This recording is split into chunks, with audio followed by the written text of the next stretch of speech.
Hello everyone, welcome to Major HS Courses बालनोई Academy. Myself Gagan Yadav, your GS faculty.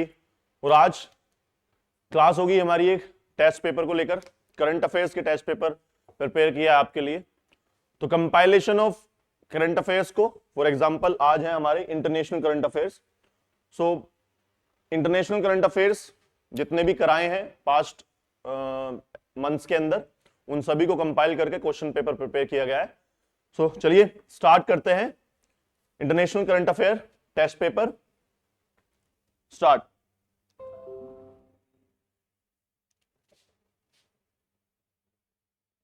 So the first question is consider the following pairs. इधर side pairs दिए हुए हैं और इधर side उनके country और reason दिए हुए हैं. फॉर एग्जांपल सबसे पहला है ऑपरेशन कैक्टस, मालदीव से रिलेटेड है. एक्सरसाइज है, एक डिफेंस एक्सरसाइज है, दैट इज एक्यूवेरिन. क्या इंडिया मालदीव्स के बीच में है? बाब अल मंदेब है, यमन हॉर्न ऑफ अफ्रीका के बीच में है. Exercise pitch black, India and Indonesia के बीच में है. तो डाइवर्स एरिया से क्वेश्चन प्रिपेयर किया गया है. एक क्वेश्चन सिर्फ एक ही एक्सरसाइज से नहीं आया, डिफरेंट डिफरेंट एस्पेक्ट है. ज्योग्राफी का भी क्वेश्चन है. So which of the following pairs given is are correctly matched? 1 and 2, 1 2 3 2 4 and 1 2 3 4 all are correct. So I am giving you 10 second to think about. बहुत ही आसान क्वेश्चन है. Exercise Ekuverin, Bab el Mandeb, exercise pitch black and operation cactus. करिए. Question number 1 match the following का question है या pairs का question है. तो बताइए कौन कौन से पेयर्स इसमें करेक्टली मैच्ड हैं. Which of the following pair or pairs is or are given correct? Operation cactus,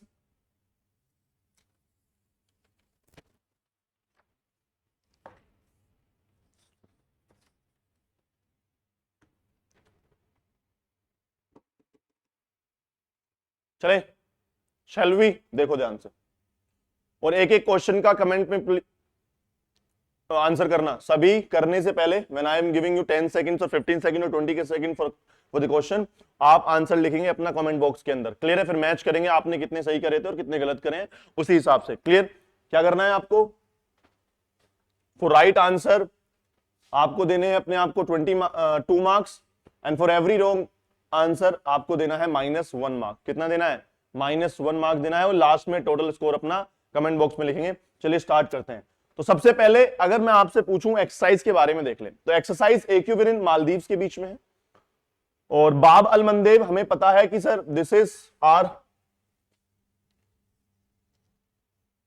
Africa and this is our Saudi Arabia. Clear है? तो यहां पर है horn of Africa, this is sea. क्या है ये सीड है.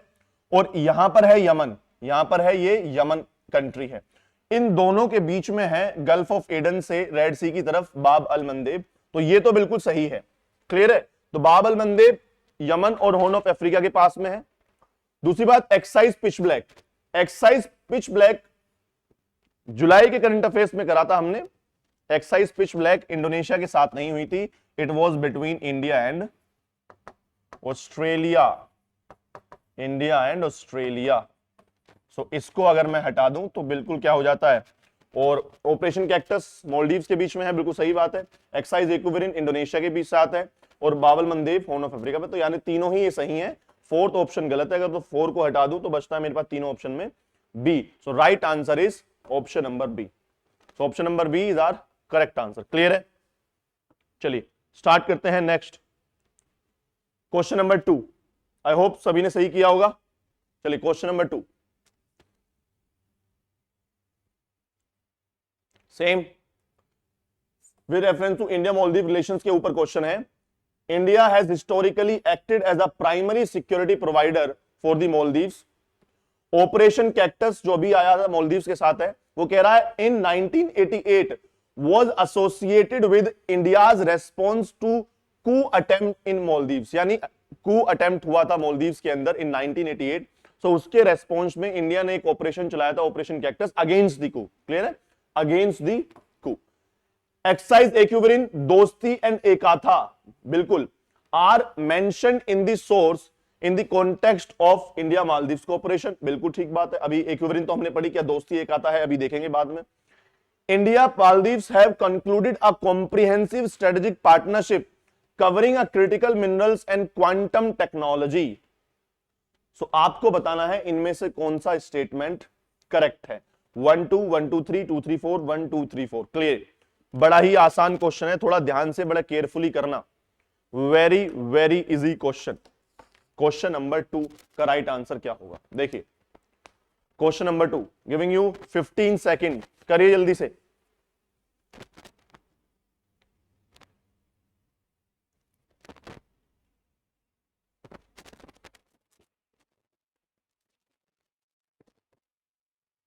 और जिनका हो गया है प्लीज कमेंट में आंसर करिए क्या राइट आंसर होगा. Write down in comment what should be the right answer.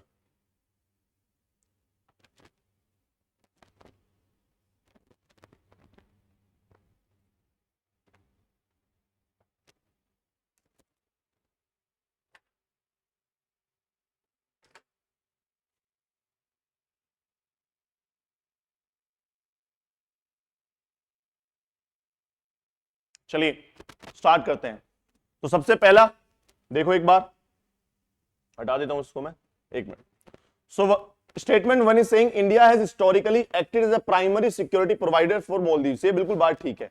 Always हमने सिक्योरिटी प्रोवाइड करी है against the any threat, internal threat और एक्सटर्नल थ्रेट और the maritime security. India has always provided in case of catastrophe अगर होती है, बाढ़ आती है, पानी की कमी पड़ती है, कुछ भी होती है, तो इंडिया हैज ऑलवेज हेल्प दी मालदीव्स. तो ये बात बिल्कुल ठीक है. ऑपरेशन कैक्टस हमने पढ़ा था मालदीव से रिलेटेड है और ये बात भी बिल्कुल ठीक है कि 1988 के अंदर जब कू अटेम्प्ट हुआ मालदीव्स में, तो उसके दौरान जो उस कू के अगेंस्ट में जो ऑपरेशन चलाया गया by the India, that is operation cactus. Clear है. तो ये भी स्टेटमेंट बिल्कुल ठीक है. तो 1 और 2 तो सर सही है. तो अगर 1 और 2 सही है तो सर ये तो गया. एक्यूविरिन, दोस्ती और एकाथा, ये तीनों ही एक्सरसाइज हैं इंडिया और मालदीव्स के बीच में. ये बिल्कुल सही है. मैं ध्यान रखना, एकाथा एंड एक्यूविरिन दे आर बाइलेटरल. क्या है ये? These are bilateral exercises, whereas जो आपकी दोस्ती है it is a trilateral exercise. क्या है ये? ट्राइलेटरल. यानी इंडिया मालदीव्स के साथ साथ इसमें कौन ऐड है? श्रीलंका ऑल्सो पार्टिसिपेट्स इन दी दोस्ती एक्सरसाइज. तो statement 3 is also correct. If 3 statement is correct तो इसका मतलब 2 भी चला गया और हमारे पास बचता है सिर्फ बी और डी बचता है. Now let's see. India Maldives has concluded a comprehensive strategic partnership covering critical minerals and quantum technology. अरे भाई साहब कहां से आ गए क्रिटिकल मिनरल्स मालदीव्स के पास? कौन सी quantum technology? Sir coral nation है, एक कोरल आइलैंड नेशन है. कौन सी क्वांटम टेक्नोलॉजी, कौन से क्रिटिकल मिनरल सर, और कौन सी कॉम्प्रिहेंसिव पार्टनरशिप? तो ये एक स्टेटमेंट बिल्कुल ही एब्सर्ड है, ऐसा कुछ भी नहीं है. तो स्टेटमेंट 4 इज करेक्ट. तो right answer should be your B statement. B is your correct answer. तो क्वेश्चन नंबर 2 का आंसर क्या है sir? B is your correct answer. Clear है. आई होप सभी ने सही करा होगा. नेक्स्ट क्वेश्चन की तरफ चलते हैं. Question number 3. Consider the following statement regarding the coral reefs. देखो अभी कोरल की बात कर रहे थे सर, कोरल के ऊपर क्वेश्चन आ गया क्योंकि कोरल ब्लीचिंग हमने करंट अफेयर्स में पढ़ाई थी. कोरल ब्लीचिंग कहीं कहीं न्यूज में था. तो टाइप्स ऑफ कोरल्स क्या होते हैं, what is coral bleaching, what are the conditions for the growth of the corals, ये सब हमने कवर करी थी. देखते हैं. So question number 3 is saying consider the following statement regarding the coral reefs. Corals are animals belonging to the phylum Cnidaria. Corals colonies are formed by the numerous living organisms called polyps. पता नहीं. Relationship between corals and zooxanthellae is described as mutualistic. पता नहीं sir, हमने तो कुछ और ही पढ़ा था. Question number statement 4. Coral reefs in India are restrictive exclusive to Lakshadweep and Andaman Nicobar islands. क्योंकि ये आइलैंड्स है और आइलैंड्स के आसपास कोरल्स होते हैं, तो ये कह रहा है कि हमारे इंडिया में सिर्फ और सिर्फ कोरल्स कहां मिलते हैं? India and Andaman and Nicobar में मिलते हैं. तो देखते हैं क्वेश्चन नंबर 3 का आंसर क्या होगा. 1 और 2 है, 1 2 3 2 3 4 एंड 1 2 3 4. जल्दी से बताइए क्या आंसर होगा. आई एम गिविंग यू मात्र 10 second to answer this question, क्योंकि वेरी वेरी इजी क्वेश्चन, बहुत ही आसान क्वेश्चन है. इससे आसान क्वेश्चन नहीं हो सकता. जल्दी करिए. पूरा कोरल कवर हो गया है, बस conditions for the formation of coral देखनी है हमें. क्वेश्चन नंबर 3 का राइट आंसर जल्दी करिए भाई. क्वेश्चन नंबर 3 का right answer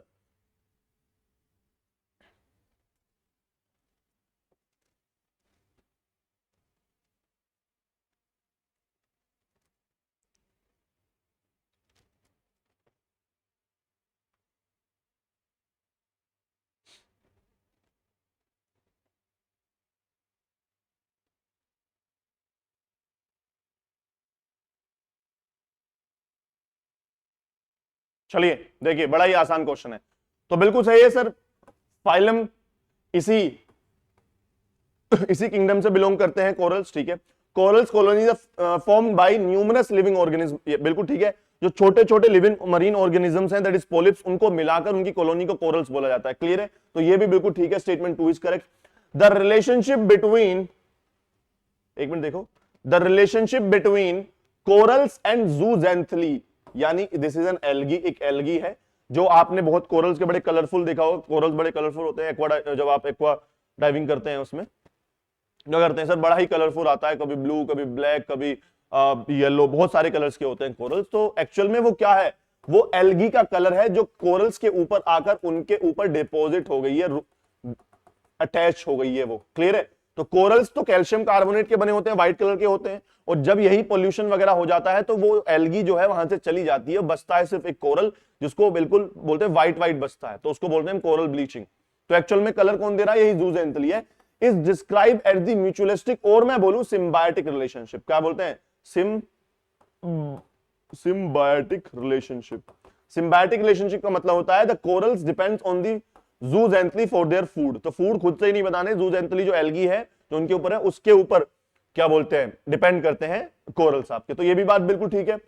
corals in India are restricted exclusively to Lakshadweep and Andaman, ये बिल्कुल स्टेटमेंट गलत है, बहुत सारी और भी जगह मिलते हैं, गल्फ ऑफ मन्नार में मिलता है, गल्फ ऑफ कच्छ में मिलता है, गल्फ ऑफ खंबात में है, मुंबई में है, बहुत सारी जगह हमें कोरल्स मिलते हैं। हाँ ये बात ठीक है कि बहुत सारे कोरल्स हमें लक्षद्वीप और अंडमान निकोबार के आसपास मिलते हैं, और अटोल तो लक्षद्वीप के अंदर ही मिलते हैं, ये तो बात ध्यान रखना। तो 3 टाइप के कोरल्स होते हैं, atoll, fringing and barrier reef. तो उसमें से जो अटोल है वो कहां मिलते हैं, लक्षद्वीप में, बाकी मोस्टली इंडिया के अंदर जो स्प्रेड है वो फ्रिंजिंग रीफ का ज्यादा है। क्लियर है, चलिए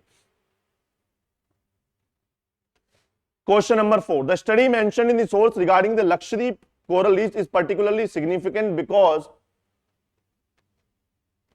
अभी कोरल्स के ऊपर न्यूज थी क्योंकि लक्षद्वीप के अंदर हमने देखा कि जो कोरल्स हैं वो बहुत ज्यादा डिक्लाइन कर गए हैं। क्या कर गए हैं, बहुत ज्यादा डिक्लाइन कर गए, तो उसी के ऊपर क्वेश्चन है। A 20% increase in coral covers, a 50% decline in coral covers, a complete disappearance of corals from Lakshadweep, और 50% declines in coral diversity exclusively between 2010 से 2022 तक। फैक्चुअल बेस्ड क्वेश्चन है, एक आर्टिकल के ऊपर है, बट थोड़ा सा ध्यान रखना, इस क्वेश्चन का मकसद ये था कि आपको थोड़ा सा नॉलेज हो कि लक्षद्वीप के अंदर जो कोरल्स है उनके ऊपर थ्रेट है क्या है, या किस तरीके से उनको उनकी मात्रा इंक्रीज हो गई है। तो करिए, giving you 10 second to answer this question. Straight forward question, अगर पता है तो पता है, नहीं पता तो बिल्कुल भी नहीं पता। तो राइट आंसर शुड बी और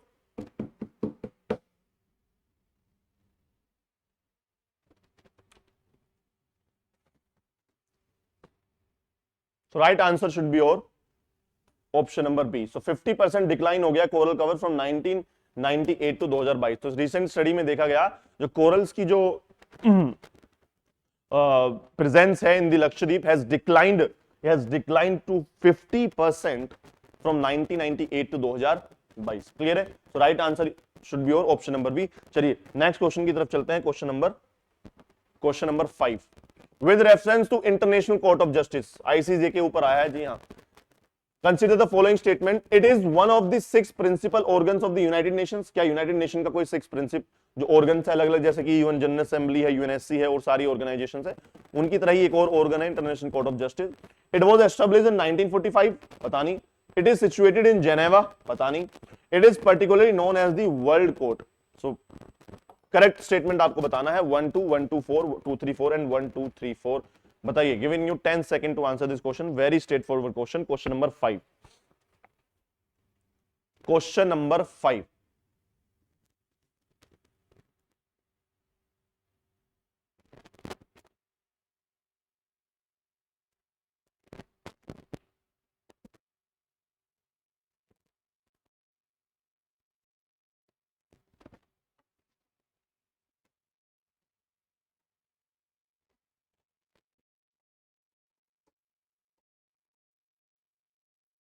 चलें जी, आई होप बड़ा आसान क्वेश्चन है। देखो,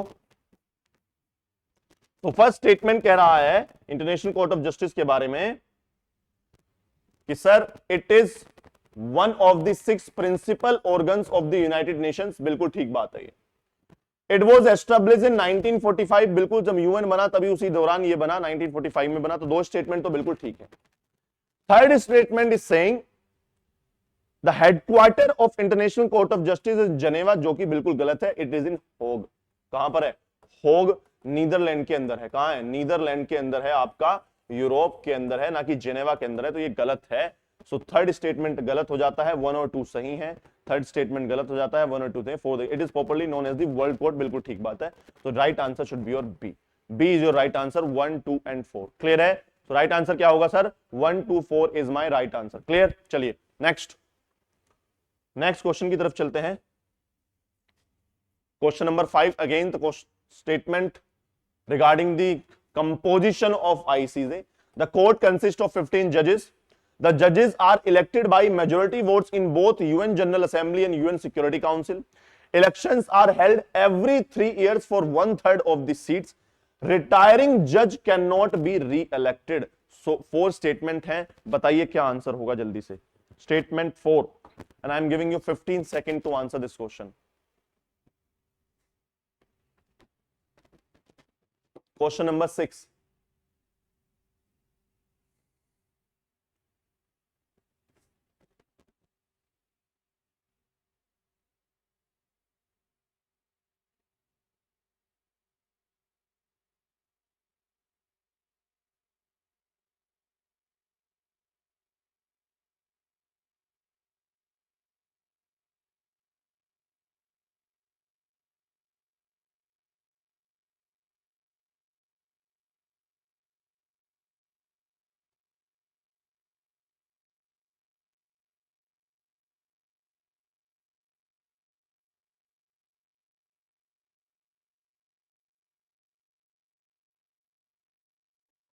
चलिए करें स्टार्ट। चलिए भाई।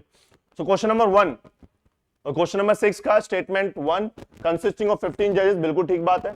जजेस are elected by majority votes in both UN General Assembly and UN Security Council, ये भी बिल्कुल ठीक है।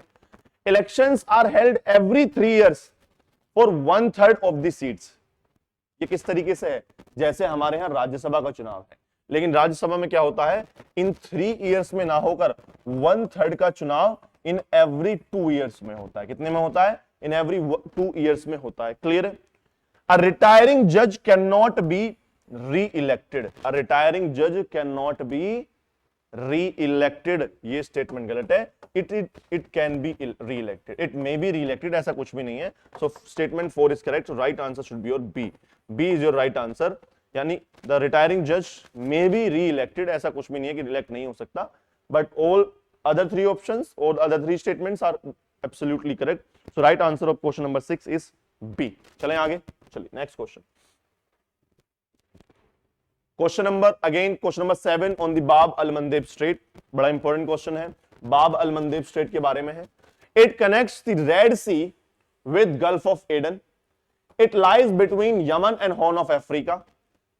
Perim island divides the strait into eastern and western channels. It directly connects Mediterranean Sea with the Arabian Sea. It directly connects, यानी कि उधर side बस क्या आ जाता है? अरेबियन सी के बाद रेड सी आ जाता है।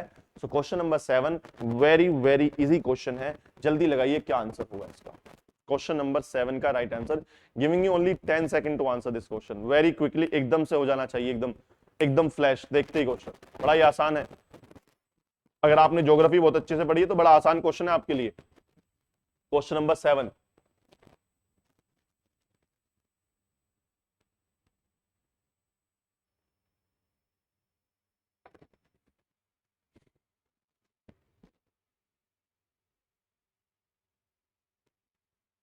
चलिए let's do it. Question number 7, it connects red Sea with Gulf of Aden, बिल्कुल ठीक है।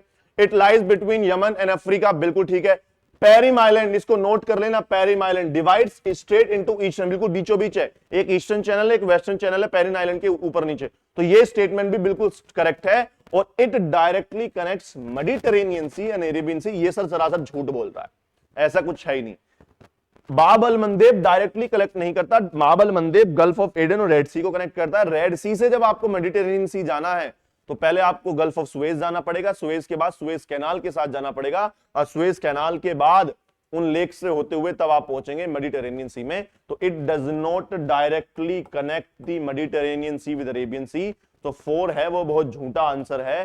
सो 4 को अगर मैं हटा दूं और 1 2 3 मेरे सही है, तो right answer again it should be B. चलिए सर बी भी दे रहे हो आगे, चलो बी लगा देना आप भी नेक्स्ट वाले क्वेश्चनों में, ठीक है, सभी बी लगा देना। चलो question number 8 assertion and reasoning का क्वेश्चन है। बाब अल मंदेब, अगेन एकदम सॉलिड हो जाएगा, बाब अल मंदेब कभी नहीं भूलोगे। Bab Al Mandeb strait has considerable strategic importance for India.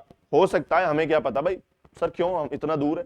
Reason पूछ रहा है, it provides a maritime connection from Red Sea towards the Gulf of Aden and further to the Arabian Sea and Indian Ocean. ये ऐसा बोल रहा है। So right answer, what should be the right answer? Both A and B, and R is the correct explanation of A. Both A are. R is not a correct explanation. A is true, R false, A is false, R is true. बताइए जल्दी से। Statement देखो ध्यान से, assertion reasoning, और हमेशा why पूछना है। जब आप assertion को पढ़ेंगे तो reason से पहले क्या पढ़ना है कि बाब अल Mandeb state has considerable strategic importance for India because या why? Because it provides a maritime connection from India। तब आपको अगर सही लगता है कि इसका बिकॉज बिल्कुल सही बैठ रहा है तो आप आंसर देंगे ए, अदरवाइज बी, और वरना सी और डी का देंगे। तो giving you just 10 second to answer this question, जल्दी करिए। Question number 8, question number 8 sir B दे रहे हो आप तो सारे, बी होगा इसका आंसर। हाँ बेटा बी है, बी आंसर है इसका, लगा दो जल्दी, बी आंसर है इसका।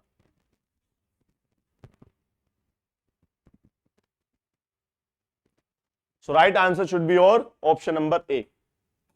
ठीक है, option number A is the correct answer. Bab Al Mandeb state जो है कंसिडर इंपोर्टेंस है इंडिया के, बिल्कुल बहुत सारा ऑयल जो है, बहुत सारा जो ट्रेड है यूरोप को लेकर ले लो, अमेरिका को लेकर ले लो, सारा हमारा कहां से निकलता है? बाब अल मंदेब स्टेट से ही होकर निकलता है। अगर रेड सी और मेडिटेरेनियन सी में जाना है तो दोनों ही बिल्कुल सही है और इसकी करेक्ट एक्सप्लेनेशन है। तो आंसर होगा इसका ए, क्वेश्चन नंबर 8 का। ज्यादा सोचने की जरूरत नहीं है। चलिए नेक्स्ट क्वेश्चन की तरफ, दैट इज क्वेश्चन नंबर 9। और सामने आपको प्लेस और एंटिटी दी हुई है और इधर आपको एसोसिएटेड डिस्क्रिप्शन लगाना है। बताइए जल्दी, बाब अल मंदेब स्टेट कहां है और किकाई कालदेरा कहां है, लेक मानसरोवर कहां है? सर बड़ा ही डिफिकल्ट दे दिया। और आप सारनाथ कहां है? सर ये सारनाथ और बाब अल मंदेब का क्या रिलेशन है? बिल्कुल बेटा, बहुत सारे करंट अफेयर्स इसी से एसोसिएटेड है। सारनाथ न्यूज में इसलिए है, अभी बताएंगे, आगे क्वेश्चन आएगा सारनाथ के ऊपर। Sarnath was in news. बताइए जल्दी से, मैच द फॉलोइंग का क्वेश्चन है, जल्दी से। बड़ा ही आसान क्वेश्चन है, इससे आसान क्वेश्चन नहीं हो सकता। मैं कहने का मतलब यह है क्यों क्वेश्चन आया है, क्योंकि आपकी ये फर्ज बनता है, आप जाकर इस क्वेश्चन को रिवाइज करेंगे। क्या करेंगे सर? रिवाइज करेंगे। वो कैसे करते हैं सर? पता नहीं। चलें देखो, सारनाथ कहां पर है बेटा? जापान में तो है ही नहीं, कहां है? उत्तर प्रदेश में है। तो ए का 2 हो गया। ए का 2 कहां है सर? ए का 2 ये रहा, तो ये तो गए, तो ए और सी बचा। Bab Al Mandeb maritime check point between Yemen and Africa, बिल्कुल सही बात है। तो बी का क्या है बेटा? बी का है 4। बी का क्या है? 4। सो राइट आंसर, ए का 2, बी का 4, तो बस ए की जगह है। So right answer should be A. And Kikai caldera कहां है? ये देख लीजिए, इट इज इन जापान। ये भी न्यूज में था, एडप्ट हुआ था। Lake Mansarovar Trans Himalaya pilgrimage destination है, मैंने आपको बताया था। ट्रांस हिमालयाज की माउंटेन रेंजेस क्या है? रिपीट करिए मेरे साथ, what are the ranges of Trans Himalayas from north to south? Sir सबसे पहले आती है काराकोरम रेंज, काराकोरम रेंज के बाद आती है sir Ladakh range, Ladakh range के बाद आती है जांस्कर रेंज, और जांस्कर के बाद आती है सर उसका जो आगे की ईस्ट का एक्सटेंशन है, दैट इज कैलाश रेंज, और उसके बाद आते हैं सर हमारे the mighty Himalayas, the great Himalayas. Clear है? So right answer should be your A. ज्यादा सोचने की जरूरत नहीं है। Let's move to the next question, question number 10। Question number 10 again आ गया, मैंने बताया था। So, with reference to the UNESCO inscription of Sarnath mentioned in the source, consider the following statement. Sarnath was inscribed during the 48th session of the World Heritage Site, यानी इसको UNESCO heritage site बनाया है अभी जो 48th session हुआ है heritage committee का। Session was held in Busan, Republic of Korea. Sarnath became India's 45th World Heritage Property and site consists of Chokhandi Stupa and archaeological remains of Sarnath as two components parts. तो right statement आपको बताना है। Question number 10 है, बड़ा ही in depth history और सब current affairs मिलाकर दिया है। क्वेश्चन नंबर 10 का राइट आंसर बताइए जल्दी। क्वेश्चन नंबर 10 गिविंग यू 15, चलो 20 second I am giving you to answer this question. 20 minutes करिए जल्दी।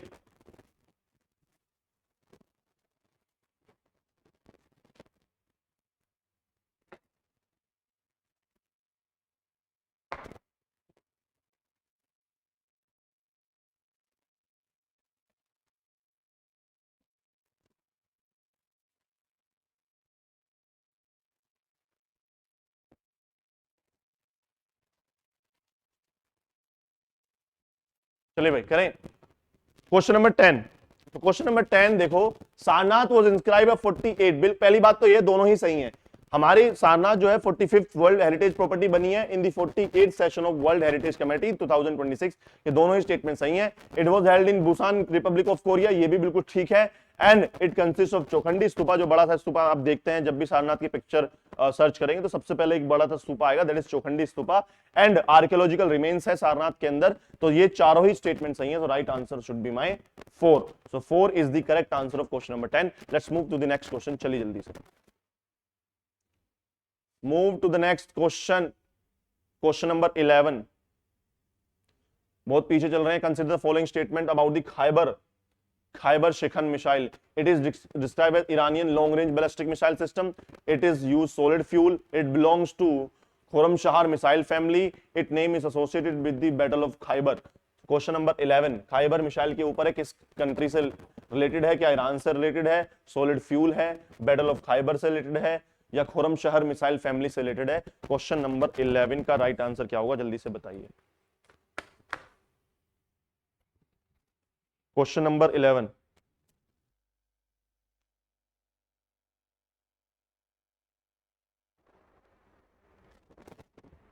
चलो मैं देख रहा हूं।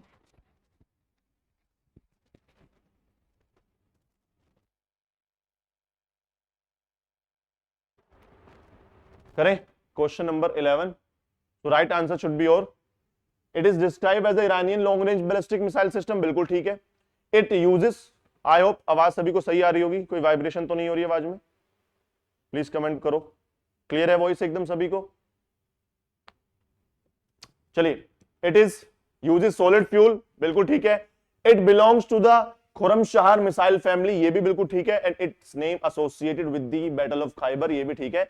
सो right statement should be 1 2 3 4। But country of association ध्यान रखना, किस कंट्री से एसोसिएटेड है? ईरान, ईरान की ये मिसाइल है। Let's move to the question number 12, जल्दी से चलते हैं। Question number 12, with reference to the exercise pitch Black 2026, अभी बताई थी पिच ब्लैक किसके बीच में हुई थी सर? ऑस्ट्रेलिया के बीच में हुई थी। Question number 12, it is a biennial multinational exercise hosted by Royal Australian Air Force.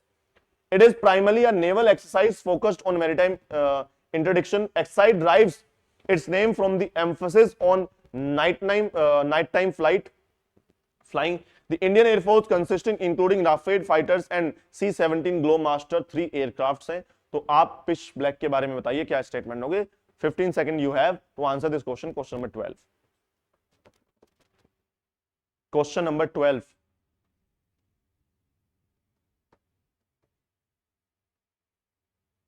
आपके सामने ही आंसर है इसका, बड़ा इजी।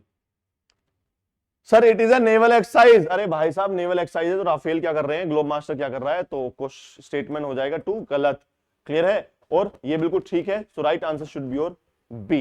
इंडियन ऑस्ट्रेलिया के बीच में है। और किसने होस्ट करी है? ऑस्ट्रेलियन एयरफोर्स ने होस्ट करी है। उसमें राफेल और C-17 ग्लो मास्टर वगैरह ने सबने इसमें पार्टिसिपेट किया है। सो क्वेश्चन नंबर 12 का right answer should be your B. चलिए next question, question number 13, consider the following statement regarding the India-Indonesia strategic partnership mentioned in the source.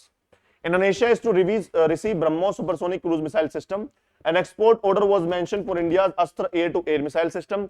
Cooperation includes critical minerals and extradition and maritime security.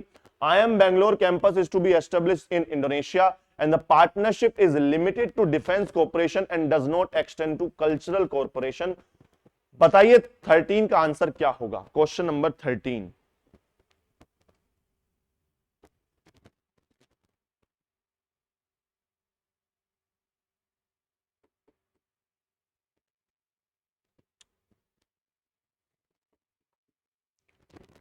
Question number 13 चलें। So Indonesia is to receive BrahMos supersonic cruise missile system, ये बिल्कुल ठीक है। An export was order was mentioned in air to Astra air to air missile system, ये भी ठीक है। अ cooperation includes, ना कि मालदीव के साथ, it is with Indonesia for critical minerals extraction and maritime security, बिल्कुल ठीक है। I M Bangalore campus to be establish Indonesia, ये बड़ा इंपॉर्टेंट पार्ट है, ध्यान रखना। I M Bangalore is to be established in the Maldives, and fifth statement is wrong, बिल्कुल नहीं है। कल्चरल कोऑपरेशन के भी लिए भी एक्सटेंडेड है, जो हमारा कॉम्प्रिहेंसिव कोऑपरेशन हुआ है। So right answer should be my B, 1 2 3 4। Fifth statement गलत है, so my answer should be B, question number 13 का भी। क्लियर है? चलिए क्वेश्चन नंबर 14 की तरफ चलते हैं। With reference to ICC women's 20 World Cup 2026, Australia defeated England in the final. The final was played at Lord's Cricket Ground. Australia secured its 7th championship. England was the inaugural winner of the tournament. तो या तो 3 सही हो सकता है या 4 सही हो सकता है। तो क्वेश्चन नंबर 14 का बताइए जल्दी से क्या आंसर होगा। क्वेश्चन नंबर 14 का कौन जीता है भाई? बड़ा ही आसान क्वेश्चन है। ऑस्ट्रेलिया डिफीटेड इंग्लैंड और ऑस्ट्रेलिया सिक्योर्ड, तो 1 और 3 तो होंगे। 1-3 होंगे या 4 होगा? 1-3 होंगे या 4 होगा। 4 के साथ 1 नहीं हो सकता और 1 के साथ 3 भी होगा, तो एक ही स्टेटमेंट है मेरे पास, यानी 4 मेरा गलत है। इंग्लैंड नहीं जीता है, ऑस्ट्रेलिया जीता है और लॉर्ड्स के अंदर हुआ था। So right answer my should be B, my answer should be question number 14 का बी। कौन जीता है इस बार? ऑस्ट्रेलिया वर्ल्ड कप जीता था, इंग्लैंड को हराया था, लॉर्ड्स में हुआ था। क्लियर है? 7th बार चैंपियनशिप बनी है महिला की टीम ऑस्ट्रेलिया की। Consider the following statements. Winners के नाम लिखने हैं। ब्रिटिश ग्रैंड प्रिक्स कौन जीता है? विंबलडन कौन जीता है? विंबलडन विमेन सिंगल कौन जीता है? एबीसी मेंस वॉलीबॉल कप कौन जीता है? बताइए जल्दी से कौन जीता है। तो बड़ा आसान है sir, question number 4, Asian volleyball championship जो हुई है इंडिया के अंदर मेंस में, जिसकी इंडिया के अंदर ब्रॉन्ज पोजीशन आई थी, उसमें Korea was the winner. Clear है? चलो ठीक है। उसके बाद ब्रिटिश ग्रैंड प्रिक्स कौन जीता है? बताइए जल्दी से। विंबलडन कौन जीता है? जेनिक सिनर जीती हैं। उसके बाद ये स्टेटमेंट 3 लिंडावा नोसावा का जीते हैं ऑल चार्ज, यानी चारों ही स्टेटमेंट बिल्कुल सही है। तो क्वेश्चन नंबर 15 का right answer should be B. एक मिनट, ये गलत है। कोरिया नहीं जीती, इंडोनेशिया जीती है। Sorry, Indonesia was the winner of Asian volleyball championship. तो क्वेश्चन स्टेटमेंट बी गलत है। So right answer should be 1 2 3 4। क्या है? 1 2 3 4 is my right answer question number 15 का। चलिए let's move to the next question. Question number 16, Wimbledon 2026 बताना है। Linda Noskova का won her maiden grand slam title. She defeated fellow चेक Karolina Muchova in the women's single final. She became the 9th consecutive first time women's Wimbledon champion. Jannik Sinner defeated Alexander Zverev to successfully defend his men's title. So right answer should be what? Tell me. जल्दी से बताइए। Question number 16 का grand slam tennis से है, Wimbledon से है। Question number 16, question number 16,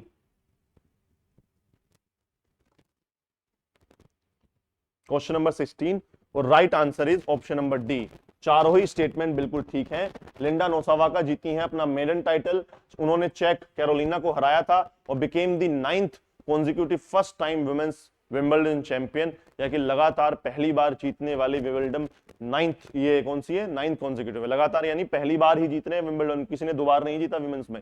उसके बाद Jannik Sinner defeated Alexander Zverev. अगर मेंस टाइटल्स की बात करो तो जेनिक सिनर जीते हैं इसको, विंबलडन को, ये बात ठीक है। तो right answer should be by 1 2 3 4 D. Clear है? चलिए next, move to the next question. Question number 17, Jannik Sinner victory the Wimbledon 2026 was particularly significant in the context of head-to-head record against Zverev because the victory gave Sinner a 10th consecutive win over Zverev. So question number 17 का बताइए sir. Question number 17 का, and question number 17 का बिल्कुल straight forward question है। ये दोनों ही statement बिल्कुल ठीक है और जेनिक सिनर ने 10वीं बार ज़ेवरेव के ऊपर विक्ट्री हासिल की है, लगातार कॉन्जिक्यूटिव विक्ट्री है ये। लगातार हटाया है इनको। So right answer should be my A, both A and R true and R is the correct explanation of A. Clear है? I hope. कितना स्कोर हो गया एक बार बताइए जरा भाई, आपका कितने क्वेश्चन सही हो गए हैं आपके अभी तक आउट ऑफ क्वेश्चन नंबर 17? 17 में से कितने क्वेश्चन सही हुए बताइए जल्दी। और फीफा वर्ल्ड कप के बारे में क्वेश्चन आ गया है, जल्दी बताइए, बड़ा आसान क्वेश्चन है बॉयज, करिए भाई जल्दी। क्वेश्चन नंबर 18 का, it is about FIFA world cup. Spain defeated Argentina, पता नहीं sir. Final was decided after the extra time, पता नहीं सर। फेरन टोरेस ने है विनिंग गोल किया था, पता नहीं sir. Spain had previously won the world cup in 2010, बताइए जल्दी। क्वेश्चन नंबर 18 का right answer should be quickly. आपको 15 सेकंड मिल रहे हैं। Question number 18,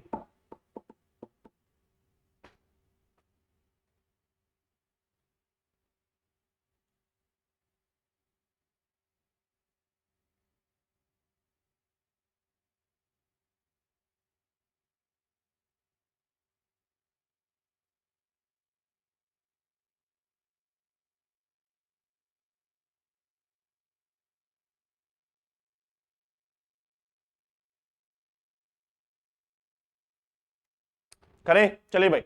so right answer should be और question number option number D बिल्कुल करेक्ट है।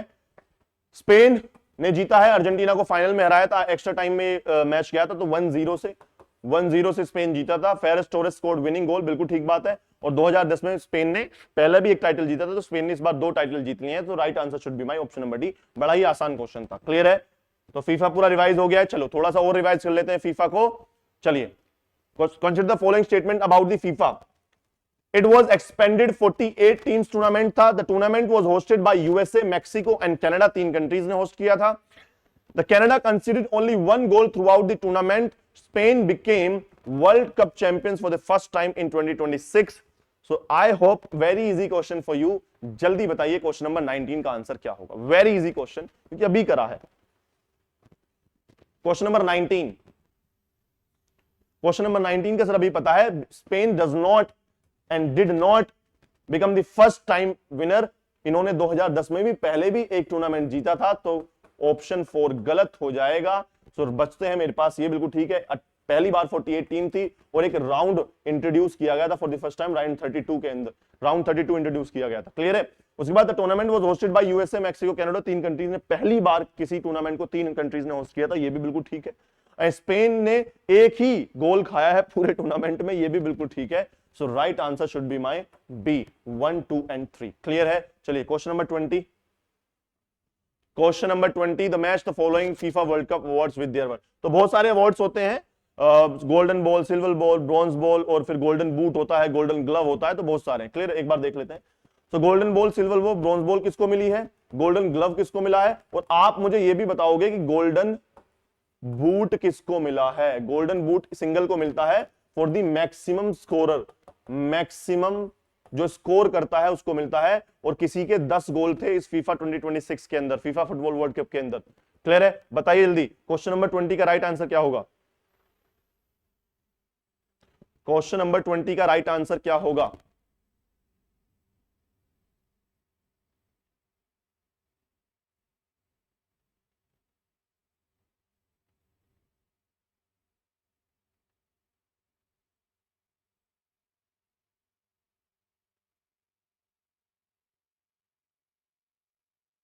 चलिए आगे, चलिए बेटा। सो गोल्डन बॉल किसको मिली है, गोल्डन बॉल मिली है, ध्यान रखना, हमारे रोड्री साहब को, गोल्डन बॉल रोड्री साहब को मिली है। सो ए का 3 है, बिल्कुल ठीक है। सिल्वर बॉल हमारे लियोनेल मेसी जी को मिली है, लियोनेल मेसी जी को मिली है, तो बी का क्या होगा, 2 होगा। एंड ब्रॉन्ज बॉल हमारे काइलन माप्पे को मिले हैं, एम्बाप्पे को मिली है, जैकि यानी सी का 4, क्या है, सी का 4। और गोल्डन ग्लव जो विकेट कीपर को दिया जाता है वो हमारे रोड्री है, उसके यूनाई साइमोन है, स्पेन के गोलकीपर है, उनको मिला है। ये ध्यान रखना, स्पेन के गोलकीपर है। So right answer should be my option number A is my correct answer. और गोल्डन बूट किसको मिला है, the maximum scorer of the tournament, this is one and only Kylian Mbappe from the France के हैं ये। Clear है? Mbappe. तो right answer should be my A. चलें आगे, चलिए next question number 21, with reference to the Lionel Messi FIFA world cup championship. एक बड़ा नाम है, क्या है इनके बारे में इस बार का थोड़ा देख लेते हैं। He became the first footballer to appear in the 3 FIFA world Cup finals. His previous final appearance were in 24 and 2022. Argentina defeated Spain in the 26 final. Messi scored 8 goals during the 2026 tournament. बताइए जल्दी से right answer क्या होगा question number 21 का। Question number 21 का right answer क्या होगा? तो अर्जेंटीना डिफीटेड स्पेन, गलत बिल्कुल बात है, बिल्कुल गलत गलत गलत गलत। तो थ्री को मैं अगर हटा दूं और 1 2 3 4 बिल्कुल सही है। मेसी ने 8 गोल्स मारे थे, क्लियर। एम्बाप्पे ने 10 गोल मारे थे, तो गोल्डन बूट किसको मिला है? एम्बाप्पे को मिला है, क्लियर। ये प्रवेश बिल्कुल सही बात है। 3 वर्ल्ड कप में खेलने वाले, फाइनल में खेलने वाले पहले फुटबॉलर बने हैं। और पहली बार फिर पहले इन्होंने 2022 में, तब तो अर्जेंटीना जीती ही थी, फ्रांस जो रनर अप रहा था, फ्रांस को हराया था 2022 के फाइनल में। और 2014 में भी ये फाइनल में पहुंचे थे। So right answer should be my B 1 2 and 4, clear है। चलिए next question, question number 22। Question number 22, consider the following statement regarding the Asia volleyball men's volleyball cup 2026। Indonesia won the tournament for the first time. अभी बताया मैंने, Indonesia defeated the Korea, क्या second position Korea की आई है। India won the bronze medal, क्या third position India की आई है, फर्स्ट पोजीशन क्या इंडोनेशिया की आई है। Bahrain was the defending champion, Bahrain पहले चैंपियन था, डिफेंडिंग चैंपियन था, और इंडिया ने बहरीन को ही हराया था ब्रॉन्ज के मेडल में, ध्यान रखना। सो क्वेश्चन नंबर 22 का राइट आंसर क्या होगा? All are correct. Question number, चलो giving you 10 seconds, not all are correct, झूठ बोल रहा हूं मैं। क्वेश्चन नंबर 22, क्वेश्चन नंबर 22 का राइट आंसर क्या होगा? 10 second to answer this question. चलिए जल्दी, और प्लीज कमेंट बॉक्स में लिखते रहे भाई, अपने स्कोर नोट कर रहे होंगे, आई होप आप सब। जल्दी करिए आंसर। क्वेश्चन नंबर 22 का राइट आंसर क्या होगा? क्विकली, जल्दी जल्दी करिए भाई।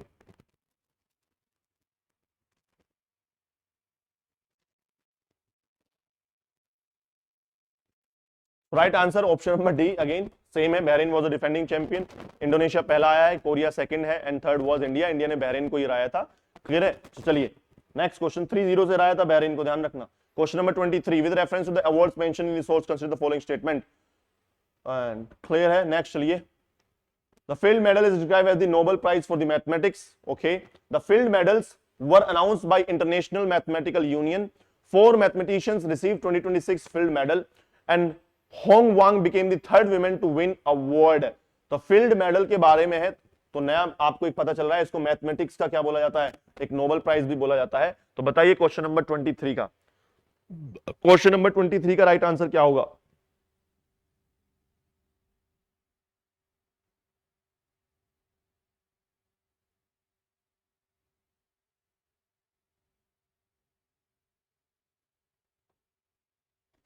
With reference to the award mentioned, the source consider the following statement. देखिए जल्दी से, question number 23।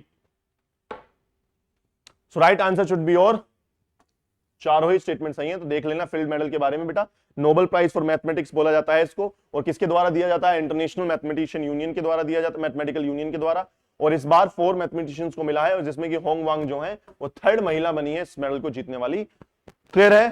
So right answer of question number 23 is D. Next question, question number 24, and consider the following statement regarding international Booker prize. International Booker prize, एक तो Booker prize होता है, एक international Booker prize होता है, तो थोड़ा सा जाकर ध्यान से पढ़ लेना इसको। From 2026 it will be renamed as the Bookman International Booker Prize। ये बड़ा ही इंपॉर्टेंट अपडेट है। The change is associated with 10-year partnership with Bookman Philanthropies जो है।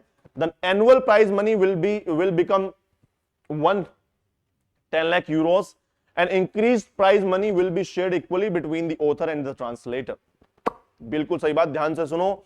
जो इंटरनेशनल बुकर प्राइज है, बुकर प्राइज दिया जाता है जब आप नया फिक्शन को इंग्लिश में लिखते हो, जबकि इंटरनेशनल जो बुकर प्राइज है, इंटरनेशनल बुकर प्राइज दिया जाता है कोई ऑलरेडी नोवेल लिखा जा चुका है, नोवेल उसको किसी ने इंग्लिश में ट्रांसलेट किया है, तो उस ट्रांसलेटर को मिलता है इंटरनेशनल बुकर प्राइज, जिसने किसी और ओरिजिनल वर्क को इंग्लिश में ट्रांसलेट किया। आई होप समझ में आ गया आपको, क्लियर। तो उसी के बारे में है कि अब इंटरनेशनल बुकर प्राइज को जो ट्रांसलेट करने के लिए इंग्लिश में ट्रांसलेट करने के लिए यूके के अंदर, यूके में पब्लिश करना है, ट्रांसलेट करने के बाद उसको दिया जाता है ट्रांसलेटर को, और ऑथर को इक्वली बांटा जाएगा, ये कह रहे हैं। तो from 2027 it will be a Bookman international Booker prize, क्योंकि फिलैंथ्रोपी जो बुकमान है उनके साथ एसोसिएटेड हो जाएगी, 10 ईयर की पार्टनरशिप। और जो प्राइज मनी है वो हो जाएगी आपकी 10 लाख यूरोज हो जाएगी, और जो यूरोज हैं, जो प्राइज मनी है, will be equally shared with author and translator. Question number 24 का राइट आंसर क्या होगा, जल्दी बताइए। Question number 24 right answer should B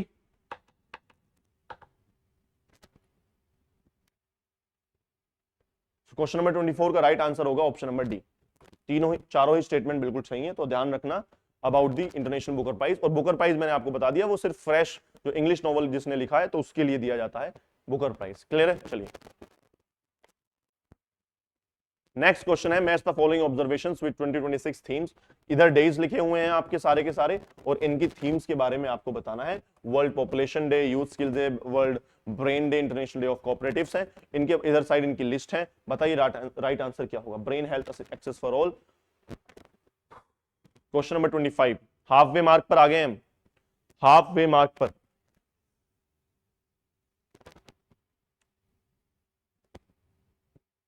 तो ये तो पता ही है, देख लो ब्रेन से है तो it is about brain health access for life, तो क्या होगा, सो डी का तो 2 होगा, तो डी का 2 सर तीनों में ही है। उसके बाद क्या होगा, अगर मैं पॉपुलेशन की बात करूं तो क्या होना चाहिए पॉपुलेशन का, realising the hopes and aspiration of young people today and the future. तो लेट कुछ कुछ ऐसे ही लग रहा है, तो बी का क्या है, बी का 4 है, क्लियर है। सी का world youth skill day, skills for shared future, ये भी बिल्कुल सामने है। So right answer should be my A, option number A is my correct answer question number 25 का। क्लियर है, समझ आ गई बात। तो थीम्स देख लेना, इंटरनेशनल डे ऑफ कोऑपरेटिव्स का क्या है, it is about cooperatives for peaceful world, brain health access for all. कहने का मतलब ये, आप अब इनको नोट करके लिख लेना, ये तो आसान था क्वेश्चन क्योंकि डायरेक्ट दिखाई दे रहा है। वो सिर्फ एक ही क्वेश्चन पूछेगा किसी से कि what was the theme of world population day 2026, तो जरूरी नहीं है वो मैच द फॉलोइंग में पूछेगा, क्योंकि यहां तो आपको आसान लग रहे हैं क्योंकि सामने दिखाई दे रहा है। क्लियर है, चलो question number 26, consider the following statement regarding the world zoonosis day. It is observed on 6 July. The day commemorates the Lois Pasteur administration of the first rabies vaccine. The source associated zoonotic disease with transmission between animals and humans. One health approach emphasis cooperation among medical, veterinary and environmental professions. Question number 26 का right answer. It is related to the World Zoonosis Day. World Zoonosis Day. Question number 26. So question number 26 का right answer है option number D, बिल्कुल straight forward है, ध्यान से रखना। 6 जुलाई को बनाया जाता है, और किस लिए कमेमोरेट किया जाता है, the Louis Pasteur administration of first rabies vaccine. इनकी पहली बार जो रेबीज वैक्सीन थी, पहली बार एडमिनिस्टर की गई थी। सोर्स है disease with transmission between animals and human, जो कुत्ते वगैरह काट लेते हैं, आपने देखा होगा, उनसे जो वायरस आता है रेबीज का, उससे related. One health approach emphasis cooperation between medical, veterinary and environmental professions, बिल्कुल ठीक है। So right answer should be your option number D. Clear है, चलिए क्वेश्चन नंबर 27 की तरफ चलते हैं। Question number 27. Consider the following statement regarding the environmental developments mentioned in the source.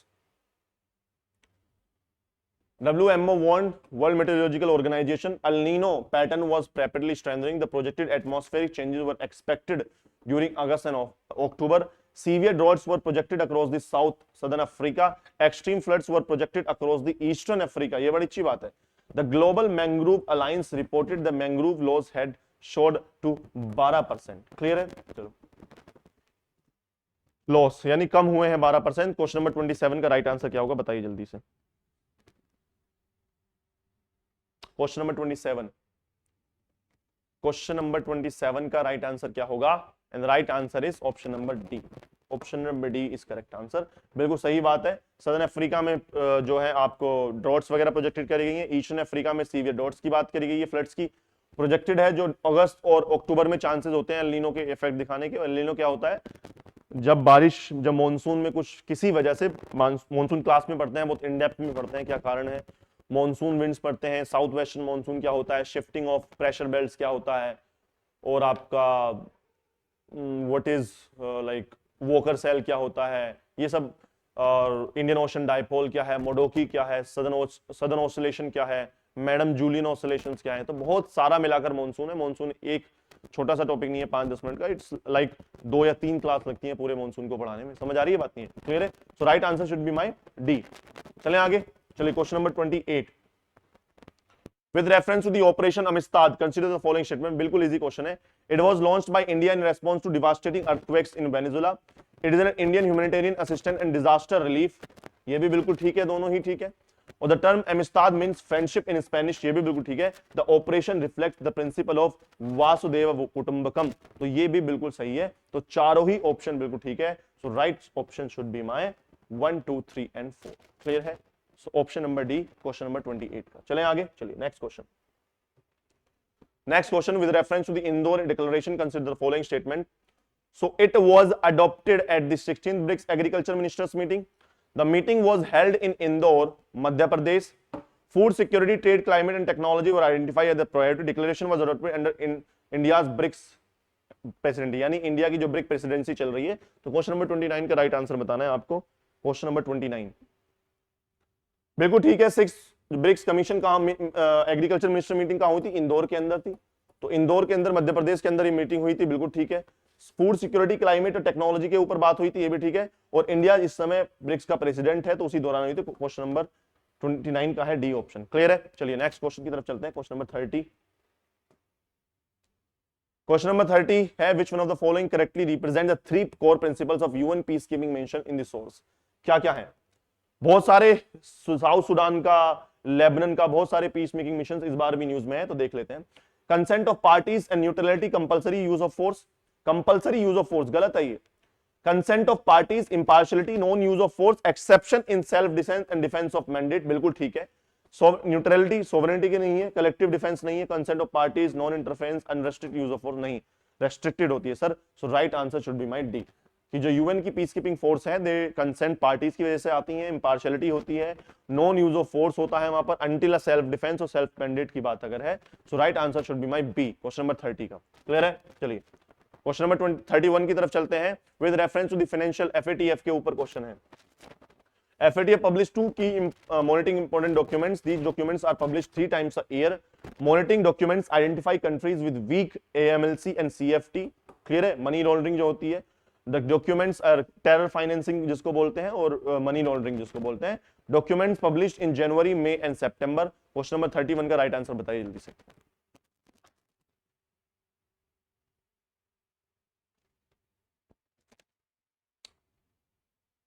ऐसा कुछ भी नहीं है कि मनी जनवरी में सितंबर में ही आएगा, तो right answer should be my B. 4 और स्टेटमेंट गलत है। ऐसा कोई मैंडेटरी नहीं है कि जनवरी में सितंबर में आएगा, मंथ्स अलग अलग होते हैं। क्लियर है? So right answer should be B 1, 2, 3 बिल्कुल ठीक है। मॉनिटरिंग डॉक्यूमेंट्स पब्लिश करता है। दीज डॉक्यूमेंट्स 3 साल में 3 बार आते हैं, और स्टेट जो देश है उसकी मनी लॉन्ड्रिंग और टेरर फाइनेंसिंग ये तो नहीं कर रहा है, उसके बारे में चर्चा करता है। उसकी 2 लिस्ट होती है, ग्रे लिस्ट और ब्लैक लिस्ट और ग्रे लिस्ट। क्लियर है? चलिए इंडिया ओमान सेपा के बीच में है कॉम्प्रिहेंसिव इकोनॉमिक पार्टनरशिप एग्रीमेंट है। It was signed in December 2025, it came into effect on June 2026. SEPA generally covers a wider range of economic areas. FATF free trade agreement. Unlike FATF, SEPA does not deal with the trade and services. ये गलत है. So right answer should be my 1, 2, 3. FATA तो कर नहीं करता, लेकिन SEPA तो और कॉम्प्रिहेंसिव है, बड़े लेवल पर जाकर पार्टनरशिप करता है। तो right answer should be my 1, 2, 3. 32 का क्या है? 32 का है 1, 2, 3, यानी कि बी आंसर। चलिए question number 33, consider the following Shangri-La dialogue. It is also known as the Asian Security Summit. It was established in 2002. It is held annually in Singapore and it is organized by International Institute for Strategic Studies London, यानी IISS इन्होंने करा है. It is co-organized by Singapore Ministry of Defense.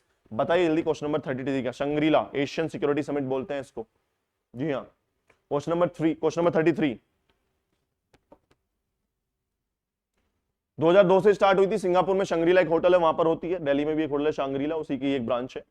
तो बिल्कुल ठीक है. IISS कराता है इसको, और को ऑर्गेनाइज किसने करी है? मिनिस्ट्री ऑफ डिफेंस ने. तो चारों ही स्टेटमेंट, पांचों स्टेटमेंट बिल्कुल ठीक है. 33 का है डी आंसर. क्लियर है? चलिए consider the following statement regarding the SIPRI yearbook 2026. Estimated global nuclear warhead inventory in 12,187 है. Around 9,745 warheads were estimated to be in active military stockpiles. US, Russia together possess 83% of all stockpile warheads. India was estimated to possess 190 nuclear warheads in early 2026. या इतने हैं, या India stockpile declined from 190 to 180 warheads. बताइए जल्दी क्या answer होगा. तो ये तो गलत है. इंडिया के इवन इंक्रीज हुए, ये बोला है कि 190 हो गए, तो 5 तो अलग है. 5 को रिमूव कर दो. Right answer should be my B 1, 2, 3, 4. Clear है? सिप्री एक बुक है, स्टॉकहोम की है. ठीक है, स्टॉकहोम रिसर्च एक स्टडी है ऑन दी न्यूक्लियर और दी सिक्योरिटी और दी पीस। समझ आई बात नहीं है? तो इन्होंने इतने बोले थे कि इतने वॉर हेड्स हैं जिसमें कि एक्टिव कितने हैं 9745 है, और यूएस रशिया अकेले ही 83% पजेस करते हैं, और इंडिया का जो एस्टिमेटेड है वो 190 हो गया फ्रॉम 180। क्लियर हो गई ये बात? समझ आई बात? नेक्स्ट क्वेश्चन चलते हैं, question number 35। Pituffik space base USA का बेस है। देखो, it was formally known as Thule air base. It is operated by US space force. It is functions included missile warning and satellite tracking, and it is located in Iceland, जो कि गलत है। पिथोफिक base space जो है हमारा कहां पर है बताइए जल्दी से? It is in sir Greenland के अंदर है। कहां है?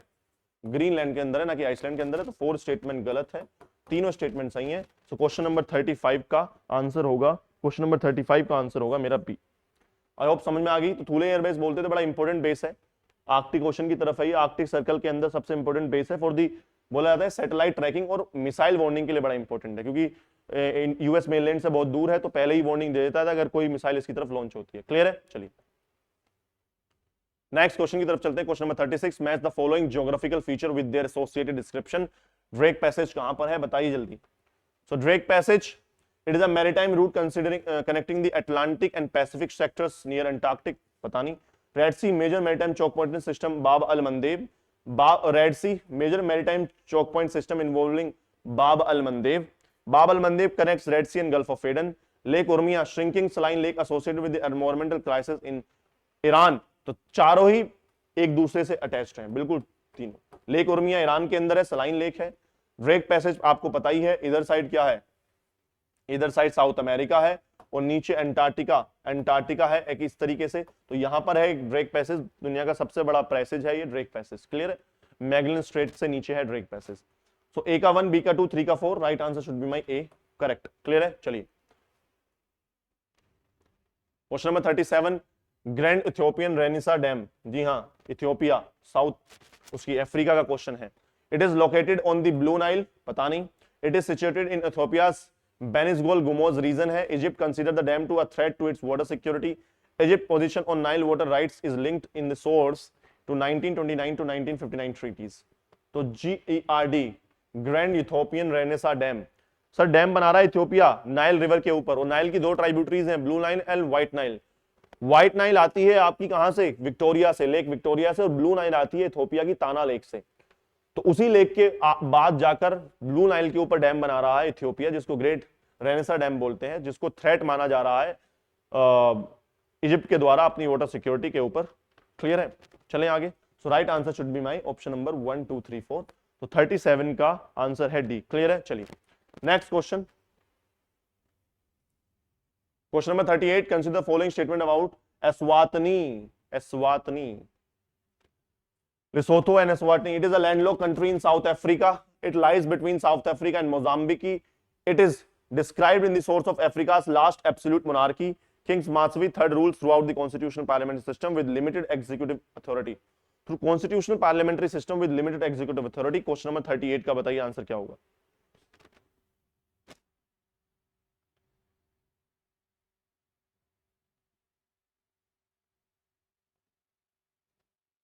क्वेश्चन नंबर 38, क्वेश्चन नंबर 38 का आंसर है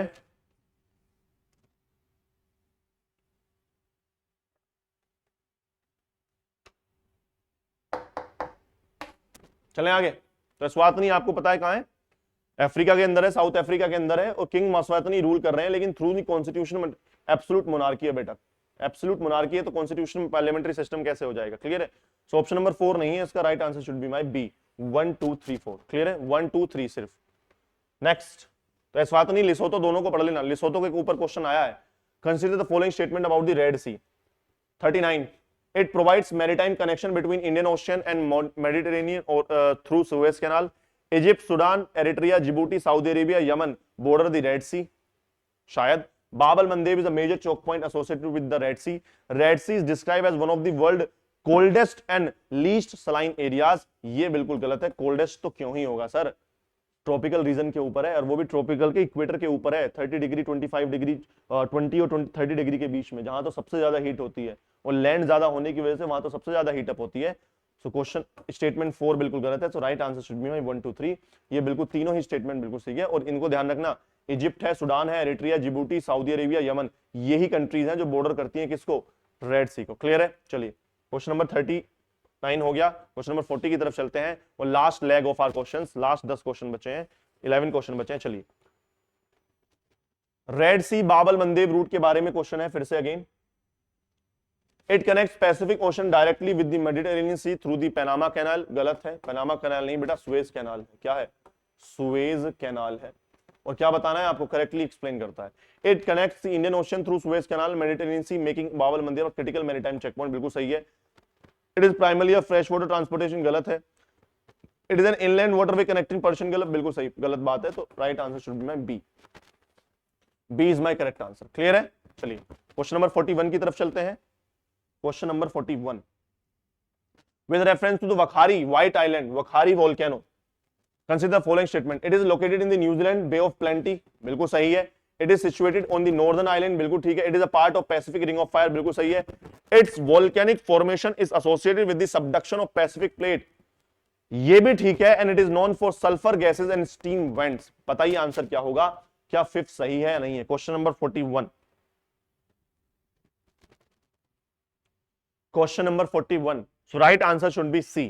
तीनों ही बिल्कुल, पांचों ही स्टेटमेंट बिल्कुल ठीक है। न्यूजीलैंड, ध्यान रखना, वखारी आइलैंड अभी वोल्केनो था, एक इरप्ट हुआ था Whakaari volcano which is in New Zealand, जो कि एक व्हाइट आइलैंड के ऊपर है। और व्हाइट आइलैंड कहां है? नदर्न आइलैंड में एक बे ऑफ प्लेंटी है। क्या है? बे ऑफ प्लेंटी वहां पर है, नदर्न आइलैंड पर है, न्यूजीलैंड के। रिंग ऑफ फायर का पार्ट है, बिल्कुल सही है। Associated with the subduction of Pacific plate, बिल्कुल ठीक बात है। इंडो ऑस्ट्रेलियन पैसिफिक प्लेट के नीचे सबडक्ट हो रही है आपकी। और it is known for the sulphur gases and steam vents. तो पांचों ही स्टेटमेंट बिल्कुल ठीक है। Let's move to the question number 41. Match the following with respect to 2026 Grand Slam. कौन कौन जीता है जल्दी बताइए। ऑस्ट्रेलियन ओपन नहीं, कोर्ट के बारे में पूछा है, बिल्कुल बड़ा आसान क्वेश्चन है। तो देखिए भाई, सबसे पहले होता क्या है, ऑस्ट्रेलियन ओपन होता है। ऑस्ट्रेलियन ओपन हार्ड पर होता है। किस पर होता है? हार्ड पर। तो ए का या तो 2 होगा या ए का 4 होगा, ए का 2 होगा या ए का 4 होगा सभी। फ्रेंच ओपन कहां होता है? फ्रेंच ओपन होता है सर क्ले पर। तो बी का तो 3 ही है सर, बी का 3 है और ए का 2 है, ठीक है। उसके बाद विंबलडन कहां होता है? ग्रास के ऊपर होता है, यानी सी का 1 है सर। तो सी का 1, ए का 4, सी का 1 एंड डी का 4। सॉरी, तो इसमें दो स्टेटमेंट बिल्कुल सही है, A and D. Australian open hard surface पर होता है, यूएस ओपन भी हार्ड सरफेस पर होता है। तो डी का 1 भी हो सकता है, डी का 2 भी हो सकता है, और डी का 4। विंबलडन ग्रास पर होता है, दोनों में ही सही है। और आपका फ्रेंच ओपन क्ले पर होता है। दोनों ही स्टेटमेंट बिल्कुल ठीक है, ध्यान रखना। क्लियर है? So right answer is option number A and option number B, both are absolutely correct. Clear है? So I am sorry, question number 42 का क्या है? दो ऑप्शंस आर करेक्ट है। क्वेश्चन नंबर ए भी सही है और डी भी सही है, क्योंकि ऑस्ट्रेलियन ओपन भी हार्ड कोर्ट पर होता है, जो मेलबर्न का बड़ा फेमस कोर्ट है, ब्लू कलर का कोर्ट होता है। फ्रेंच ओपन क्ले पर होता है, जिसको रोलन गैरोस भी बोलते हैं। फिर तीसरे नंबर पर विंबलडन होता है, जो कि ग्रास लॉन टेनिस के नाम से जाना जाता है लंदन के अंदर। और यूएस ओपन भी हार्ड कोर्ट पर होता है, रेड कलर का एक कोर्ट होता है उसका टेनिस का, उसके ऊपर होता है। क्लियर है? चलिए question number 43, consider the following statement. UEFA, जो यूरोप की एक चैंपियंस लीग होती है फुटबॉल की, बड़ी फेमस है, उसके बारे में पूछा है। The Paris Saint Germain won the tournament. It was पीएसजी's first ever UEFA champions league title. या तो पीएसजी डिफीटेड इंटर मिलान 5-0 से फाइनल में। UEFA champions League is organised by UEFA. बताइए राइट आंसर क्या होगा ऑप्शन नंबर, क्वेश्चन नंबर 43 का। तो पेरिस पीएसजी ने जीता है, बिल्कुल सही बात है। इंटर मिलान को हराया था 5-0 से, बिल्कुल ठीक है। और पहली बार पीएसजी ने यूएफए चैंपियंस लीग जीती है, ये भी बात ठीक है। और ऑर्गेनाइज्ड बाय यूएफए, तो चारों ही स्टेटमेंट सही है। तो right answer should be my D, 1, 2, 3 and 4। Clear है? चलिए question number 44, Jannik Sinner won the Miami Open 2026. It defeated Ziri Lehka in the final. The final score was 6-4, 6-4. The Miami Open is one of the 4 Grand Slam tournaments. Question number 44, बड़ा ही आसान question है, तो ध्यान रखना। Miami grand slam tournament नहीं है। Grand slam tournament अभी करे ऑस्ट्रेलियन ओपन है, फ्रेंच ओपन है, विंबलडन है एंड यूएस ओपन है। ये 4 ही है, मियामी नहीं है। तो right answer should be my 3, 1, 2 and 3। So right should be my B answer. Clear? Jannik Sinner ने जीता है, जिरी लहका को हराया था इन्होंने, और फाइनल स्कोर क्या था? 6-4, 6-4 था। क्लियर है? चलिए let's move to the next question. Question number 45 with reference to the Shanghai Cooperation Organisation SCO के बारे में है। डिफेंस मिनिस्टर्स मीटिंग हुई थी 2026 में। Consider the following statement. It was held in Bishkek, Kyrgyzstan की कैपिटल है। It was held under the Kyrgyzstan chairmanship. It mark 25th anniversary of SCO.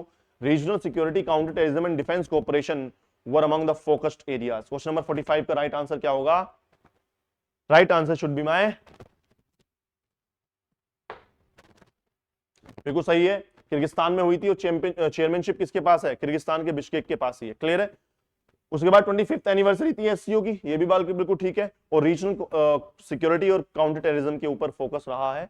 तो चारों ही स्टेटमेंट कहीं ना कहीं सही हैं, 1, 2, 3 एंड 4। क्लियर है? तो थोड़ा सा तेज चल रहे हैं क्योंकि क्लास का टाइम ओवर होने वाला है और हमें भाई साहब अभी 50 क्वेश्चंस पूरे करने हैं, 5 क्वेश्चंस अभी लेफ्ट है। तो थोड़ा स्पीड प्लीज मेरे साथ बढ़ाए रखिए तेजी से। क्वेश्चन नंबर 46 की तरफ चलते हैं। इंटरनेशनल बुकर प्राइज अगेन आ गया है। तो it was awarded to Taiwan travelogue के ऊपर दिया गया था 2026 में। Original author was Yang Shuangzi, मैंने कहा था ट्रांसलेट करा जाता है, इन्होंने ट्रांसलेट किया है। English translation was done by Lin King, इन्होंने करी है। Eligible works must have originally been written in English, बिल्कुल सही बात है। Eligible works must have originally been written in English, ये गलत स्टेटमेंट है। Right answer should be my 4 नहीं होगा, मैंने बताया था किसी और लैंग्वेज में लिखा जाता है उसको ट्रांसलेट किया जाता है इंग्लिश के अंदर। So right answer should be my 46 का बी। 46 का B is my right answer. It is not necessary कि ये पहले इंग्लिश में लिखा जाए, नहीं, किसी और में लिखा जाता है उसको ट्रांसलेट किया जाता है। सो लिन किंग को दिया था ताइवान ट्रेवलॉग को, और इसको ओरिजिनली किसने लिया था ताइवानीज में? यंग श्वांगजी ने लिखा था इसको, यंग जुआनजी ने लिखा था। क्लियर है? So right answer should be my B, 46 का। Let's move to the next question 47। International Booker Prize differs from a conventional English language literary prize in an important respect. The eligible works must originally have been written in non-English language and translated in English. ये बिल्कुल सही है और दोनों ही statement सही है। 47 का ए क्या है? 47 का ए आंसर है। क्लियर है? तो ये बात ठीक है, डिफर करता है जो कन्वेंशनल लिटरेरी जो लैंग्वेज के प्राइज है उनसे, क्योंकि किसी नॉन इंग्लिश में लिखा होना चाहिए, उसके बाद इंग्लिश में ट्रांसलेट किया जाता है इंटरनेशनल बुकर प्राइज को, तब आपको मिलता है। बुकर प्राइज ओरिजिनल इंग्लिश में जो नॉवेल्स लिखे जाते हैं उनको दिया जाता है। क्लियर है? तो right answer should be my A. With reference to the World happiness Report 2026, जी हां, वर्ल्ड हैप्पीनेस रिपोर्ट आई है।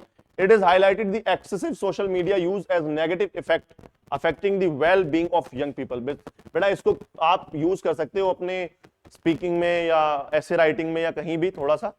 तो इट इज बेटर कि वर्ल्ड हैप्पीनेस रिपोर्ट ने सोशल मीडिया को ज्यादा एक्सेस में नेगेटिवली इंपैक्ट बताया है। It is published annually. Wellbeing research centre of the university of Oxford is associated. Gallup and UN sustainable development solution networks are partners in its publication. So right answer of 48 should be my all of the statement are correct. So C is my correct answer, 1, 2, 3 and 4। Clear है? Wellbeing research करता है university export, और उसके साथ साथ कौन करता है? यूएन की यूएनएसडीएस है, और उसके बाद एक गैलुप है, ये दोनों मिलकर पार्टनरशिप में इसको पब्लिश करते हैं। और second last question, question number 49, consider the following statement regarding the OPEC and OPEC plus. OPEC and OPEC plus देखो जल्दी से।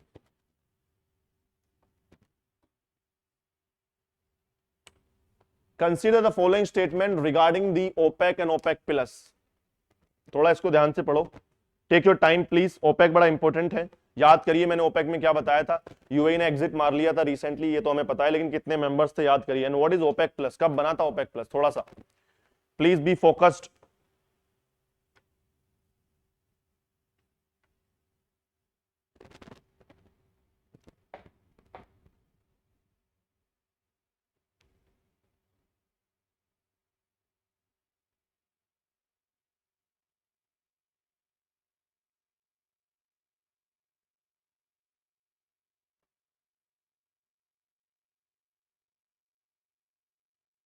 चलें आगे, देखिए question number 49 is saying OPEC was found in 1960 at Baghdad conference. बिल्कुल ठीक बात है।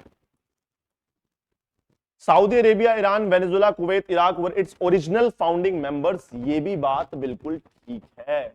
ओपेक की बात हो रही है, सिर्फ ओपेक की।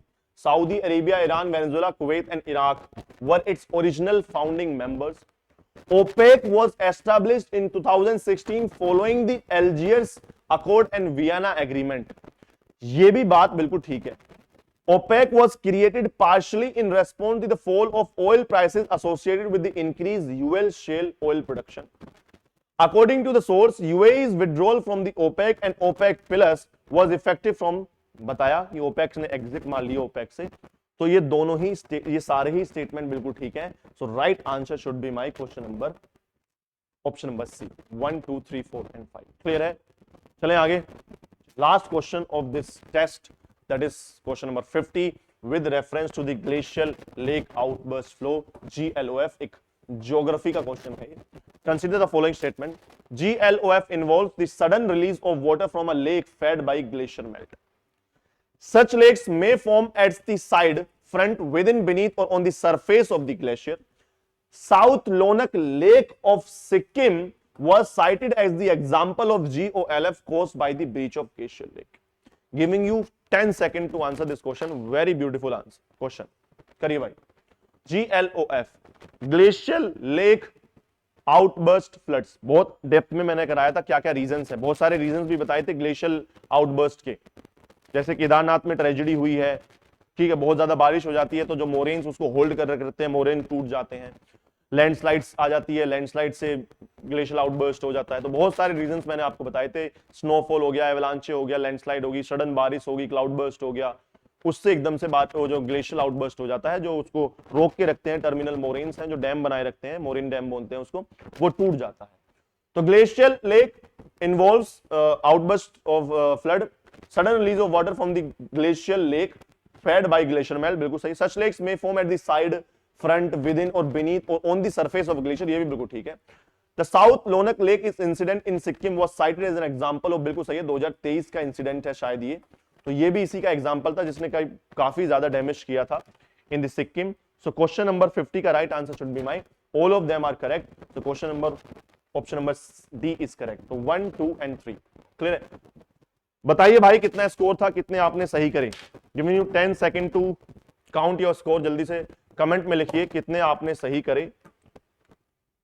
क्या स्कोर रहा है आपका, अपना अपना स्कोर रखिए भाई कमेंट में जल्दी से. कितना कितना स्कोर किया आपने. Tell me. तो ये थे हमारे कुछ international current affairs. I hope कुछ चीजें रिवाइज हुई होंगी ज्योग्राफी की, बाउंड्रीज की. क्लियर है? रिवाइज करना है इसको, दोबारा करंट अफेयर्स को जाकर पढ़ना, जितने भी मैंने कराए हैं पिछले कुछ महीनों के अंदर. हमने जनवरी, फेब, मार्च, अप्रैल, मई, जून, जुलाई, अगस्त.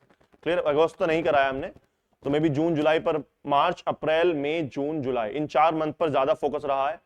स्पेशली एक डिफेंस का टेस्ट पेपर और प्रिपेयर किया गया आपके लिए. So maybe next class defence सिर्फ और सिर्फ डिफेंस के ऊपर होगी, क्योंकि डिफेंस आपको शायद मैंने कराए थे from January to July itself. सो उसका एक टेस्ट पेपर और कराया जाएगा. जल्दी से अपने प्लीज स्कोर लिखिए कमेंट बॉक्स के अंदर, और कितना आया है जल्दी काउंट कर. क्लियर है? तब तक के लिए तैयारी करते रहिए, मेहनत करते रहिए. All the best for exam. जय हिंद.